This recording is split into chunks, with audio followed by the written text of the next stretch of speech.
I guess I don't know why I pulled out. We could have just stayed in.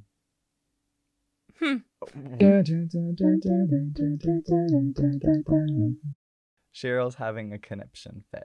She is. She's having a good old Victorian dream. Yeah. Juggy starts really with this narration. Yeah, he's like, there's always that one house that all the kids are scared to go in. And it's Thornhill. Oh, and yes, it is. Thank God we got to Thornhill. And it'll stay here forever.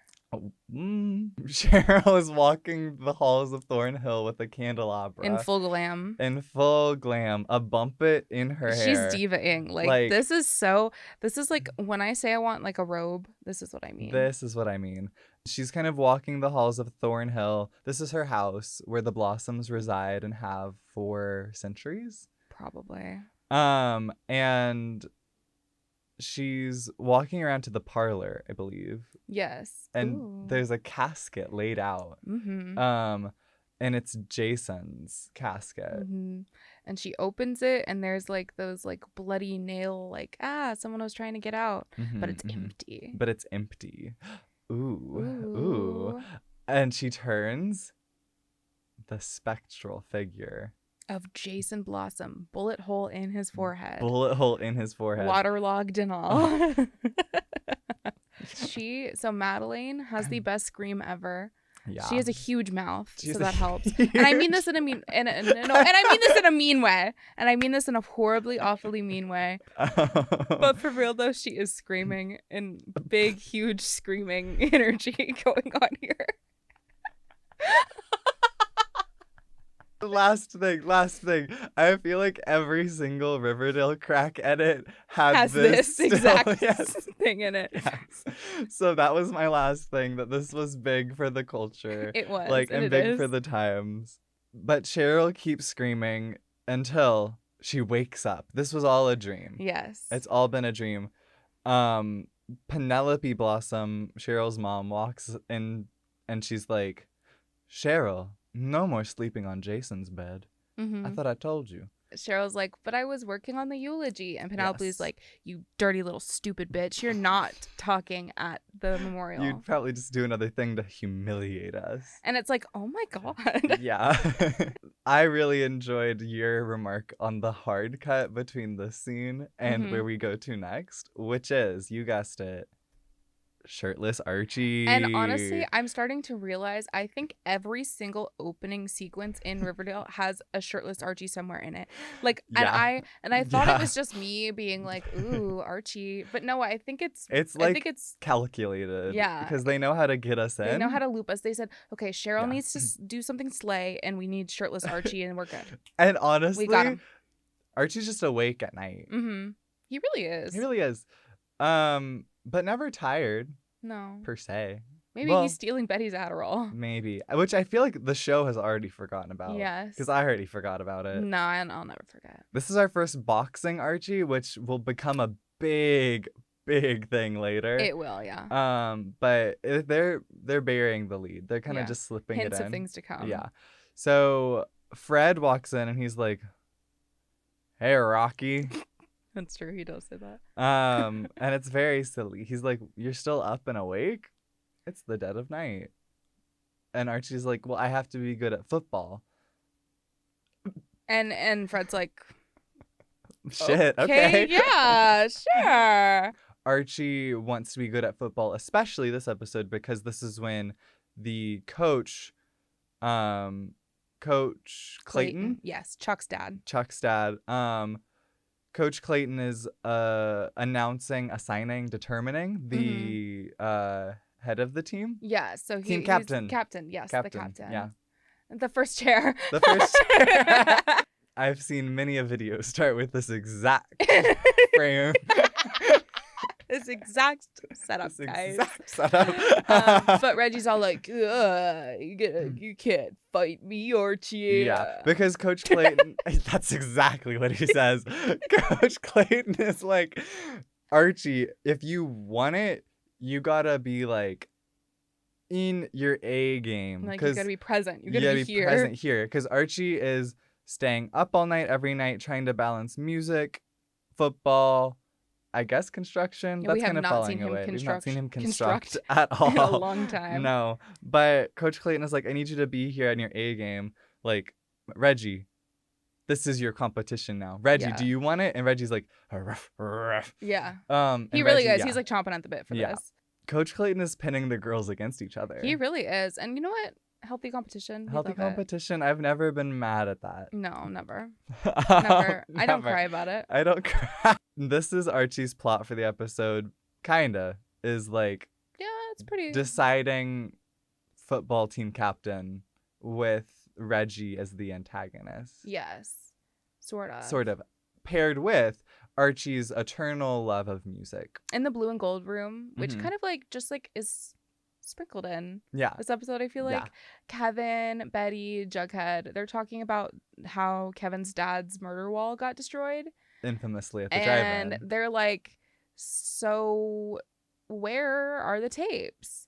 Yeah. Like, where is everything? Who did this?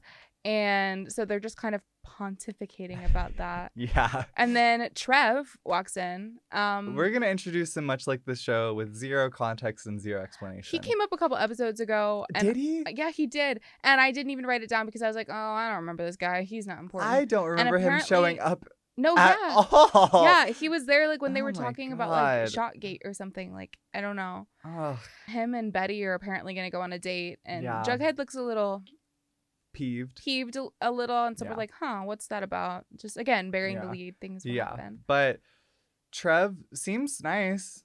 He does seem nice. Like, he seems like a genuine person. And Betty, of course, though, is like, oh, it's not a date. I'm getting intel. I'm Yeah. getting like investigative. Like Trev was Mhm. on the football team with Jason, was really close with Jason. So, like, Can we get any we get info some out of him? info on like what went down?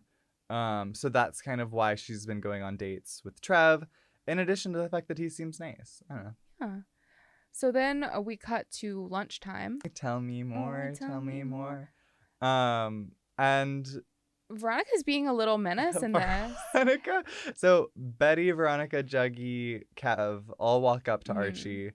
Veronica's like, oh my God, it's so boring here again. Mhm. Nobody's in a relationship. We like did stuff to Chuck in that hot tub, and now everyone's being all vanilla Yeah, again. like, guys, where's where's the the fire? spice? Where's Yeah. the sizzle? And so she goes up to Archie and she's like, oh my gosh, please tell me that you're at least have something going on. Like, how's life in a PG world? Post Post Grundy. Grundy. What? Too soon? Like, yes, girl. Yeah, it is too soon. You want to know why it's too soon? Because that was a adult. That was an adult. And Archie is not an adult, Yeah, and he's yeah. reeling from this. Yeah. So. Yeah. And everyone around her is just like, Oh. oh my. They're kind of gabbing. Archie is like talking about, I guess, kind of pontificating on the whole like football, music, da da da da da. And Betty's like, hey, don't you think you're like throwing yourself into football to like not think about any of your problems? He's like, no, why would you say that? Yeah, because this, again, I guess to be fair, this is immediately after the Grundy explosion. Oh, yeah. Like, Yeah, he's like- probably definitely like has feeling some sort of way towards music right now. Yeah. But luckily, Mm-hmm. who should pop up overhearing Archie's music conversation but our Slay, Our Slay, the gorgeous, gorgeous Valerie. the gorgeous, gorgeous Valerie. Literally every time she's on the screen, I'm like, Valerie pops over on the bleachers and she's like, hey, Archie, I know that you were practicing with the Pussycats and like I overheard you just talking about your music. I know this guy. He's an associate professor at the local college. mm-hmm. It was like Carlson or something. Carlsbad College, for all I care. You know, like, Yes. Valerie was like, yeah, he's an associate professor there, but he's like big in the music industry. He does private like mentorship. Instructions, Yeah, something. And she's like, I have his number. Do you want it? Like, it could be cool. And Archie's like, I mean, football. And Betty's like, he'll take it. Mm-hmm. It's a cool opportunity. Thank you, Valerie. Mhm. And honestly, thank you, Valerie. Yes, thank you, Valerie. And she like slips it in the pocket of his jacket, and I oh, go, yeah. huh. So Valerie slips that little sultry little number into Mhm. Archie's pocket. Yes. And And Cheryl comes up. Valerie pegging Archie. And you know what happened in the music room. We're reclaiming the music room. It's a You guys, Archie reclaimed the music room by being pegged by Valerie. Valerie. Well, yes. Yeah, I that's don't- canon, guys. No, it is canon. I'm sorry. Like, you just have Season to, like, 1, read episode between 5. the lines. Like, so Cheryl comes in and she's like, sorry for interrupting Sad Breakfast Club, which is another, like, you know how we were talking about Riverdale fan edits? Like, that's another one that's in there a lot. Yeah. And I would just like to point out that, like, I would argue that's just regular Breakfast Club. Breakfast Club is sad. Like they do cry, and Yeah. I cry when I watch that movie. No, me too. It's a good movie. So- Molly Ringwald. Put a pin in that. Put a pin in that. So that happens, and Cheryl she, invites like, them to the memorial. yeah, and she Yeah. just kind of like runs away, and then Veronica's like, holds one, Cheryl. We need to stop beefing every time we see each other. Yeah. Because otherwise we're both gonna go down, and neither one of us wants that. And she's like, okay, yeah, whatever. You're right. She's like, actually, you can prove that you want to be Friends / frenemies. by coming to a sleepover this week with me. The day before my brother's funeral. And she's like, I'm going to bury my brother in the morning. I don't want to sleep alone. And I'm like, well, yeah. well, yeah, sure. So Veronica's really doing her big one. She really is. And then we cut back to Archie deciding to make the call to the associate professor. His name Mr. is Castillo. Oliver? Oscar. Oscar. I got you, bestie. You got me, bestie. Oscar Castillo, the associate professor, music guru, and Archie is like having a full flashback montage of he all really his is. He's football having like a experiences. football music montage Mhm. situation. Yeah. And then he's like sweaty in the locker room, like, I'm gonna call the number. Yeah, and then he does, and then he does, yeah. and then he goes. Like, it's a pretty quick, like. Yeah, it's Valerie was like, sign up quick, his spot's closed soon, and then he's just Archie's having like, okay, I'm here. yeah, like it was a pretty chill process. I guess like this is the interviewing that's happening, but Archie goes, and then he's talking with Oscar. And Oscar's like, hey, so if you want to be serious, you got to write down your sheet music. I'm not just gonna listen to your music. Like, yeah, on what do your you little think's going thumb on? drive, you dinky little diva. You little dunce. You little dunce. You music dunce. Oscar is like, no, I need you to like write it out in proper notation. And Archie's like, sure. And he's like, okay, have that on my desk tomorrow. And Archie's like, oh, okay. And that's kind of insane. That to like is notate an entire. Well, they don't say how many songs. Right. They're just kind of like guess we don't Archie's know. songs. But that sounds like a lot of words. In my mind, he has 2 songs. We have heard 2 songs. So in my confirmed. mind, So yeah, 2. We keep coming back to Thornhill this episode, and it's very. That's very nice. nice. How very. But we do get like an official Clifford speaking role. Here he is.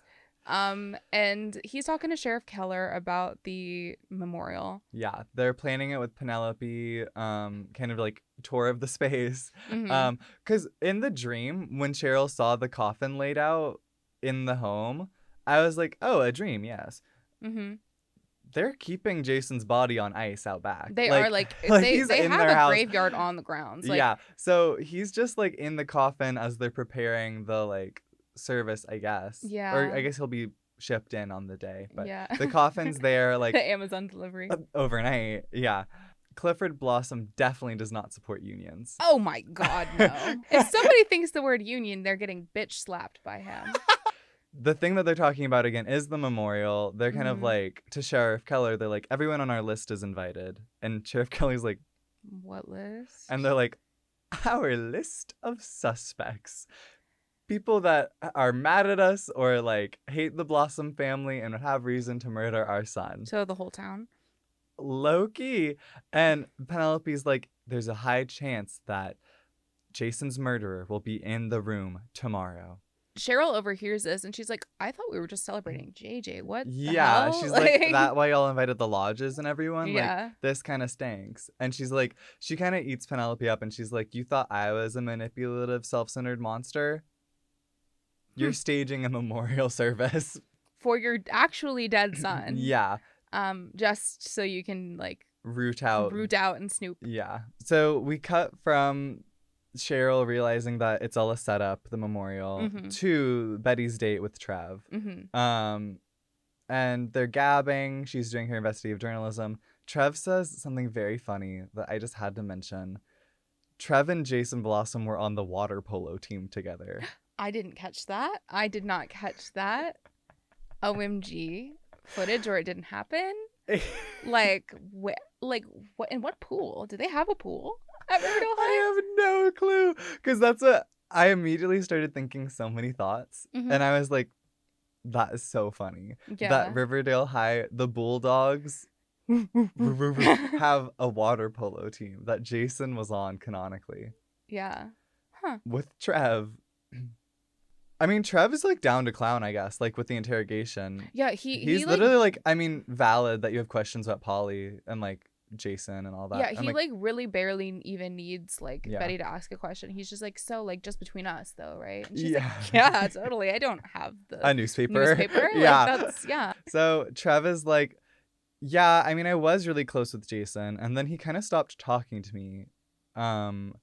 Low key after he started dating Polly. Yeah. That's when he started like selling off all his belongings, and then I heard he was selling drugs? Like weed and pills.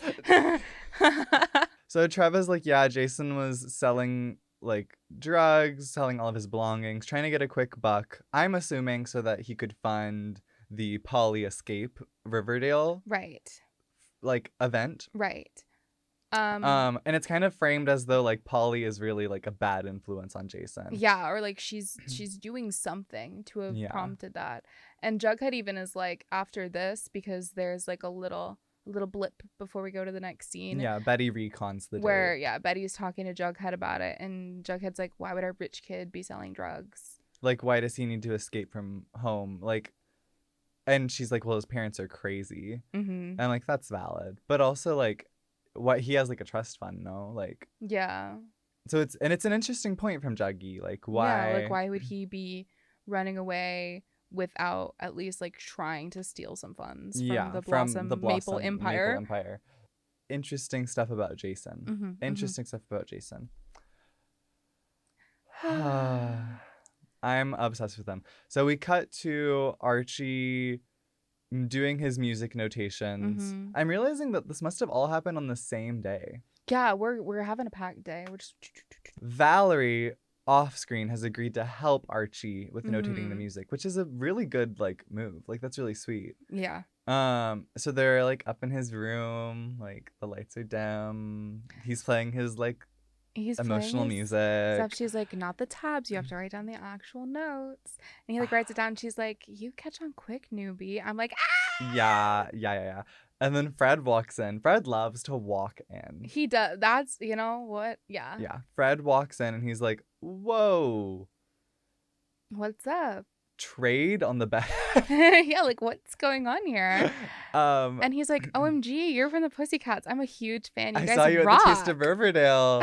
You guys rock hard. Yes, you guys rock hard. Valerie's like, oh my gosh, thank you, Mr. Andrews. And Archie's like, Dad, get out. I need to notate. No other reason. No other reasons. I need to notate. So they go back to notating. And I think we just kind of like fade out. I don't know. Yeah, but it's really sweet they're scene. just like having a good time. Yeah. So we cut from Archie's house right next door to the Coopers, and the like foretold fixing cars with her dad. It happened. It happens. It actually does happen. I think we doubted it, and apparently it did indeed happen. Apparently just something that we forgot. Yeah. Sorry. Sorry, guys, we're not perfect. But Hal and Betty are working on the car. I think we forgot to mention up top, but Alice is conveniently out of town this week. She is. She's at some sort of convention, which I'm obsessed with. Which I think Betty also threw in the words spa retreat. It was like women in journalism retreat spa. And I was like, yeah, and I'm kind of obsessed with that. I kind of wanted that. I kind of wanted to be cutting back and forth to that. Yeah, me at the women in journalism retreat with Alice Cooper. Alice Cooper with cucumbers on my eyes. Yeah. But they're fixing up cars. Hal is like, beep-be-doop-be-doo. And then Betty walks up and is basically like, I heard all of this shit on my date. She doesn't say that, but that's why she's doing this. She's like, Mom always shuts me down when I ask about Polly. Like, can we talk about it? Can we at least talk frankly about this? Yeah. And I mean, Hal, to his credit, does start spilling a bit. He does. And he's like, Polly was really like sick and in a bad place. And it was kind of the climax of the Jason situation. Yeah, like they had just had a big fight. Yeah. And so I come home one day. Polly's upstairs. I hear the water running in the bathroom for a really long time. I go knock to see if she's okay. She doesn't respond. So Polly was in the bathroom self-harming, and it looks like she might have been trying to kill herself. Yes. That's kind of what Hal like rushes in on. It's really dark. And he's like, and then we send her away, and that's why she's not, that's why she's in some sort of group home. That's why she needs to be like taken out and kind of like monitored 24/7. Yeah. And that's also why like taking her away from Jason, who might have been like a trigger or doing like, something. They had a big fight. They had like a huge fight. And that's kind of why Hal is extra protective of Polly's situation and very anti-Blossom at the moment. That explains a lot more of maybe Alice's vitriol. A lot of stuff is kind of explained with Hal here. And Betty didn't know any of it, which is kind of crazy. But that, I think, is kind of where we leave the car working scene. Yeah, that's where we leave it. Okay. So it's the next day at school. Archie's like really not taking care of himself. He's really not. He's like delirious. He barely slept. Yeah, because he was working on his notations all night with Valerie. And so the next day at football practice, he has all of his plays like written down on his little like forearm because he didn't memorize any of them, which I don't know how football works, but I guess you need to do that. Yeah, because otherwise you don't know what they're talking about. Yeah. So Archie like gets tackled a bunch of times by Reggie, and Reggie's like, he goes to like pick him up one time. Loved that. And Archie's like, ow. So Reggie goes for his other hand, and he's like, wait, dude, did you like hurt your hand with that last play? Like, do you need to like go sit out? Like, don't go sit out. Like, don't hurt yourself. Don't like, continue it's okay. hurting yourself because that's your throwing hand. Like, don't do that. And Archie's like, nah, I gotta stay in the game for coach to see me. And then he goes back inside later, and he's like trying to like bandage his own hand. Who should walk by down the halls leaving Vixen's practice? But Ronnie. And we have a lovely little moment where Ronnie is helping Archie wrap up his injury on the like bench in the hallway. They're gabbing. They're flirty. It's really sweet. Like, honestly, I'm like obsessed with them at the moment. Because at one point, she's like, "Oh, you and Val have been spending a lot of time together," and he's like, "You jealous, Ronnie?" And just the way he says it is so adorably adorable and cute. Yeah. And I'm obsessed with that. It's really sweet. And Ronnie like gives him a little kiss to make it all better. It's really sweet. So we go to Oscar's office. Yes. And, Archie turns in his sheets, and Oscar's like, "Yeah, I looked at them, like they're juvenile and they're repetitive, and I can't do anything to help you. Bye." Yeah, Oscar's it's really crazy. mean. He just like completely shuts him down. Like, doesn't even like try. Yeah. Not like, hey, it's juvenile because this child is a child. 15? Yeah, 15. So. And he clocks Archie real fast. He's like, "Your last music teacher is the one who said you were good. I don't think we're ever going to connect the way that you and her did." And it's like, oh my God. Whoa. Okay. Yeah, Archie's really put out by the whole rejection. Yeah, and it's pretty sad. It's pretty sad. And then, bam. This is my favorite character in Riverdale. We say this a lot. This is actually genuinely my favorite character. This is actually my favorite character. And I almost said Ginger Vale. Oh, this is Nana fucking Rose. And she's spectacular. Yeah. Love her. I don't think they knew when I think when this was filmed, they didn't know. She knew. This actress, I don't know who she is. I don't know where she comes from. I don't know what she does. But she knew, and she locked in. She locked the fuck in. Because from the first time she's on screen, I've been a Nana Rose fan. Oh, yeah. Yeah. This is Cheryl's grandma. And we are at the Cheryl Ronnie sleepover. And which it's just Ronnie. Ronnie's the only guest. She's the only guest. Cheryl's unnamed minions, which have names Tina and Ginger. Yeah. That's insane. That's we really thought they were strong. something cooler than that, but apparently they're not. Yeah. I like the name Ginger. And Tina's crazy. Tina's a little crazy. Ginger and being friends with Cheryl Blossom. Yeah, like you're She's never not gonna a redhead. compare. Yeah. Just so we're clear. Just so we're clear. So Veronica is the only guest, and she's having family dinner with the Blossoms. Which, oof, I wouldn't want to be there. I would not want to be there. Penelope's like, yeah, I don't know why you're here. Cheryl invited you. Mm-hmm. I don't really want you here either. Clifford is like, yeah, how's your dad Hiram? How's he doing in prison? Wasn't it awful when they, took him out in front of you and all those reporters? Yeah. And Veronica Loki, like, handles it gracefully. She She's like, yeah, the worst part was like he was gone so fast. I couldn't say I goodbye. couldn't say goodbye. Which is why I'm so glad that you guys are taking the memorial time to say goodbye to Jason. Mm-hmm.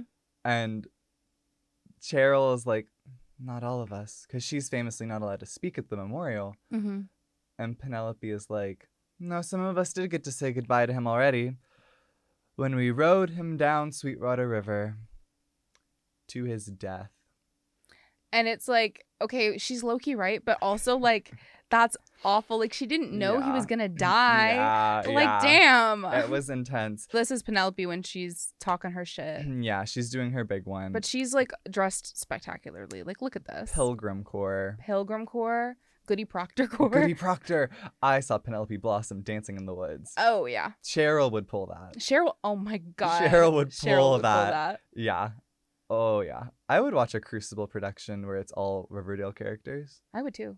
In fact, let's do it. Let's do it. So we cut from this dinner, the family dinner, to Hermione working at Pop's. Yeah, and she's closing. Yeah, it's just her alone at the restaurant. And she notices a box in the middle of the floor. Was it delivered or just I think she heard like the jingle of the door or something. And she was like, looked out and hello? then there was a box there. Mm-hmm. So she kneels down. She gets up and personal with the box, starts to open it. Snake. A full-on snake. Like, wow. Like, it looks like a rattlesnake. Yeah, it does. Which is confusing. Geography-wise, because they're in Pennsylvania. We've had this conversation. Yeah. They could be anywhere. Honestly, maybe they're in a biome where this does make sense. Oh, by the way, this is from the Serpent. Oh, by the way, the Serpents sent this as a threat to Hermione because it's pretty obvious it's a snake. They still want Hiram's money. Yes. Because he shortchanged them famously for the entire drive-in. Yeah, Twilight scandal. Drive-in situation. This happens a little bit later in the episode, but it's revealed that Hermione calls Fred in to come get the snake, and he's like, hey, look, he's so nice. He is. Because he's literally like, I'm here for you whenever. I do have a question, like, why not the cops? Yeah, like, why aren't we calling Sheriff Keller? Like, what's going on? Yeah, why not animal control? And she's like, I don't trust any of them. I don't trust people in power in this town. I don't trust half of this town. But I trust you. And she's like, yeah, I don't want to date you, but I do trust you. Yeah, which we love. Honestly, heterosexual friendships in the town of Riverdale. Because they are technically both married. Yeah. This is what my question was about. I thought the divorce had already happened. I thought so too, but from Fred and Mrs. Andrews. That's why I was like, what? Yeah. Because this is our first mention ever of Archie's mom. Because he has a mom. He does have a mom. As we all do, I guess. Even though as so many people do, it's wicked. Oh. She had a father, and she had a mother, as so many people do. See, I wish I knew it in and out like that. Yeah. This is so us. It is so us, but who's who? But who's who? Guys, who's who? Guys, who's who? It's the night of the sleepover, post Nana Rose dinner party. Yes, post Penelope. Like Cheryl beat bashing. Down. Yeah. And Veronica and Cheryl are sprawled out on Cheryl's queen size bed. They have a bunch of scrapbooks. JJ memorabilia. Yeah. Yeah.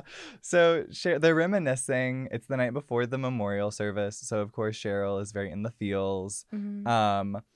Veronica's kind of reeling from the dinner that was just had. Yeah, but, she's like, oh, damn. Cheryl's home life kind of Cheryl's sucks. home life kind of sucks. But that does not stop Veronica from saying some out-of-pocket stuff. Oh, yeah. And she says, I hope this isn't too weird, but Jason was crazy handsome. Yeah. And then Cheryl goes, the handsomest. And Veronica's like, oh, I thought it was going to be weird for me to say he was handsome. Yeah, which also, that's not weird It's not to that say weird. about, like, it's not weird to say, like, oh, your brother was handsome. Like, that's not crazy. That's actually she's not very saying anything courteous. Like, like, yeah, she's not like, ooh, I let him hit or something like that. I'd let him hit. And Cheryl would go, me too. And then we'd go, ah! And I think this is where Veronica's like, okay,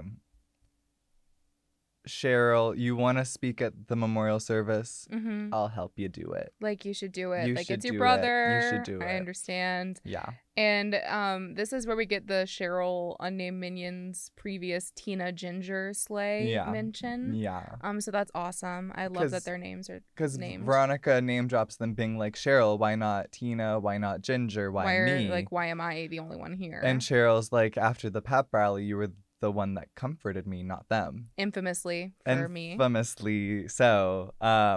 Which we'll maybe explore this later, but they really were sowing seeds for future Cheryl identity happenings. Yes, I agree. In hindsight, it was pretty clear. Ground zero. It was pretty clear.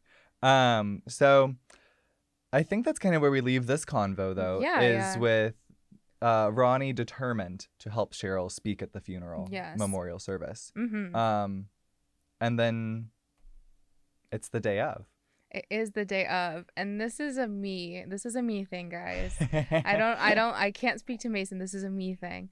This scene, I was watching it, kicking my feet, giggling, and blushing. I don't know why, but Cole Sprouse in his little suit, going like, hi, like I'm in a suit. Yeah. Like, I don't know why, but it was like adorable and I loved it. Yeah, it is very cutie. Like, he does dress up nice. He does. And then Betty's even like, oh, you're wearing a suit. And he's like, it's the best I could do. And I'm like, ee!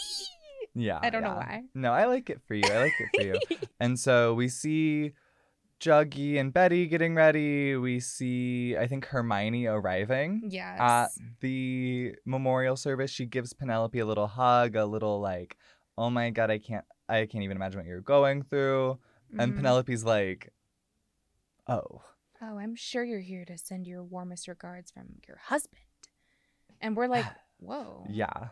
Hermione's taken aback. She's like, oh, she's my. like, oh, I thought we were mother to mothering. The day of the memorial. Okay. Yeah. I thought we were mother to mothering. Yeah. Like I thought we were bonding for a second or something. Yeah.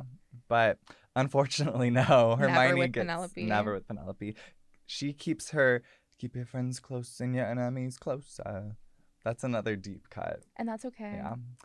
Hermione's there. We see Archie showing up. He's also, I guess, Archie has a much different interaction with Penelope. Yes. He shows up with Jason's old jersey, which he infamously got as becoming on the varsity team. Mm-hmm. And number 9 passes it over. Yeah, he passes it over. Oh, you betcha. Archie passes on the jersey back to Penelope, and she like it hits her at home. Like she's like, whoa, this was my son's jersey. Thank you so much, Archie. She starts to have a little bit of a like Archie's a redhead. He's holding the jersey. As we've shown, this is all that it takes for a Blossom to see Jason. And first off, we get the reveal that Archie's full name is Archibald. I don't know if we've known this before. We haven't. But like, it's Archibald. In case you thought it was just Archie. Which, to be fair though, I think it's maybe canon that only the Blossoms call him Archibald. Yeah, I don't think anybody else does. So my head canon is that his name is Archie. They just call him Archibald. Call him to Archibald. sound like old-timey. Yes. I'm obsessed with that, actually. So Penelope's like, "Thank you, Archibald." And she like is stroking his hair and She's like caressing his face. You really do look so much like him. Yeah. Like, oh, girl, get a grip. Oh my. Good God, girl, get a grip. That's Latrice said that. Yeah. Penelope's stroking Archie and like it's really a lot. All of the people like sitting in the pews are like, there's a shot where it cuts to Betty and Jughead and they're both like, I think Kevin even is like, did she just touch his hair? Yeah, It's very funny. And then I think we get a little music cue. We do. We get which indicates everyone settle down. The memorial is starting. And then everybody turns around. And who is coming down the aisle? I laid it all out. Yeah. Cheryl. Oh, but she's not wearing black. She's in the outfit that she was in when Dilton found her. When Jason drowned. First shot of the show. Yes, the Sweetwater River white gown. She is honoring him in a way that she knows how. Yes. And as you can see in this picture, Penelope and Clifford are not that thrilled. They are not. And everybody in the audience is like, audience? I don't know. In the parish. Yeah. Is like oh. There's some questionable looks about trauma. Yeah. Cheryl's living out her trauma. But you know who's loving it? Kevin. He says, oh, yes. Kevin is gagging. He's gagged at this. Yeah. And much so like are we. us. Much like us. I really love this shot. Yeah. And this is where we get Cheryl speaking. We do. At the memorial. And does she have some stuff to say? She's talking about how since her and Jason are twins, even though he's inexplicably older than her. Yes. They would share birthdays, but she was like, no, I want my own birthday. Yeah. And one year he was like, no, like let's recombine our birthdays. Like it'll be great. He insisted that they do that. And she relented and then they had their birthdays shared from then on out. And it was only recently that she discovered the reason he did it in the first place was because no one wanted to come to hers. So he protected her by combining forces and making it one big party that he knew everyone would want to come to. Yeah. So that's really sweet. It is really sweet. It is really, really sweet. Yeah. But this does cause her to break down. She's sobbing, like draped over his casket, throwing herself over the casket. Like he deserves so much better. Like I wish I could have done more for him. And then I should have protected you. Who from the audience is the one to come to her aid? But Ronnie. Yet time and time again, Veronica is Cheryl's emotional support. She really is. They're hugging. It's really sweet. It's giving Pep Rally Part 2. Yeah. But the Memorial Edition. Yeah.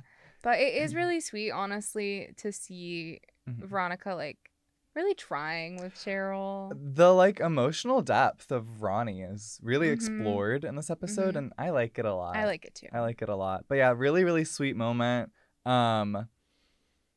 Cheryl will have hell to pay for these actions. Oh, she will.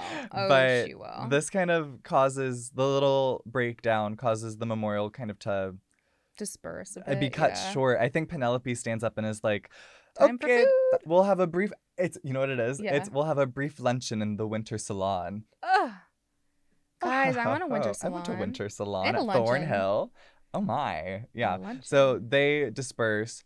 And we get a little interlude before that with Fred finally like giving Hermione, because she had asked to work for him for like a bookkeeping job, and he had said, no, I don't think it's a great look because your husband embezzled funds, like a lot of money. But now post snake box warning, he's like, you know what, Hermione, you can work for me. Like, that's okay. It's and a it'll lot be safer like a safer there. environment than Pops. Yeah.